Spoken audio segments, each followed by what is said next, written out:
आंदोलन जसं ऍक्टिव्ह झालं तसं भुजबळी ऍक्टिव्ह व्हायला लागलेलं आहे. अरे ते पहिलेच कामातून गेलं त्याचं 50 बऱ्या काय नाव घेता भंगार धावण्याचं. गेल्या 3 दिवसांपासून पत्रकार तुमच्या आंदोलनाचं वार्तांकन करतात, मात्र त्यांच्यावरच हल्ले व्हायला लागले, दगड मारली जातात. महिला पत्रकारांना नाही मी सांगितलं बाबा एवढं मनावर नका घेऊ, खेड्यातले पोर आहेत पत्रकार बांधवाने एवढं मनात नका घेऊ. ते खडे मारले काही त्यांना थोडी आता म्हणून मीडियासमोर वेगळी सवय आहे. ते कुठे गेले तर त्यांना थोडासा सवय आहे थोडीशी. थोडं तुमचे लेकर आहेत ते खेड्यापाड्यातले आलेले थोडं पत्रकार बांधवाने पण समजून घ्या. आणि पोरं तुम्हाला सांगतो उगत त्यांना खडे नका आणत जाऊ रे. पागलसारखं वागू नका. पुऱ्या राज्याला आपल्या गोरगरिबाची मागणी आपल्या वेतनात ते दाखवते.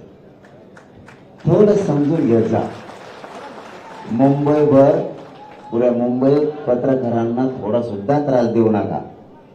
थोडा सुद्धा देऊ नका. पत्रकार मुंबईत कुठे असो, चांगली असो वाईट असो जशी काय असेल ते असो, पण काही म्हणू नका. आणि पत्रकार बांधवांना सांगा खेड्यापाड्यातले लेकर आहेत ते बाबा तुमचे लेकर म्हणून थोडाफार सहन करत जाऊन द्या. आज 3रा दिवस आहे, उद्या 4था दिवस